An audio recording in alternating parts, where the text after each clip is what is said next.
ছাত্ররা একটা গাড়ি তল্লাশি করবে এখন দেখি। কই থেকে আসছেন?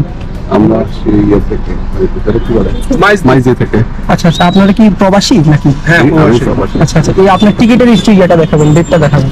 টিকিট আপনার যাচ্ছে না, বোর্ডিং পাসটা দেখাবেন। আমি তো ঢাকা যাচ্ছি এখন, আমি তো বাইরে যাচ্ছি না। আচ্ছা আচ্ছা, আপনাদের নিরাপত্তা সাপেক্ষে ইচ্ছে আমরা একটু চেক করতে আমি চাই। আমার আইডি দেখাইতে পারি, পাসপোর্ট আইডি আমার করেন। জি জি, অবশ্যই। সেটা বলেন, বোর্ডিং পাস থেকে দেখাবো ভাই, আমি তো আজকে একটু বড় তো হ্যাঁ, একটু কষ্ট করে আপনাদের সচেতনতার জন্য একটু পিছনে ঠিক আছে ভাইয়া, ঠিক কোনো সমস্যা নাই। ঠিক আছে, আমি আমেরিকা থেকে আসছি। জি জি, ধন্যবাদ ধন্যবাদ। ওইদিকে টোকেন দেয়নি, কোথায়? ওই পাশে? বাংলার ওইদিকে। হ্যাঁ, আচ্ছা আচ্ছা, টোকেন নিয়ে যাবেন, টোকেন দিয়ে দিবেন, চেক করা হইলে টোকেন দিয়ে দিবেন, সামনে যাতে আর কোনো চেক পোস্ট। টোকেন দিয়ে দেন। আচ্ছা আচ্ছা, টোকেন দিয়ে দাও, যদি দেখতেছেন জি জি, একটু খুলবেন, একটু কষ্ট করে একটু খুলবেন। আচ্ছা, টাকা দেওয়ার রাস্তাটা এটা ভাই? পচুয়া চেক পয়েন্ট, হয়তো চেক পয়েন্ট বসতে আমাদের ওখানে বলবেন যে হাজীগঞ্জ চেক পয়েন্ট থেকে আমাদের চেক করা হয়েছে, আমরা আচ্ছা, টোকেন ঠিক দিয়ে আছে, দিব, তাহলে হচ্ছে দিয়ে আপনাকে ওখান থেকে Thank you. ধন্যবাদ। তাহলে আপনি এটা থেকে হয়রানি মনে করেন?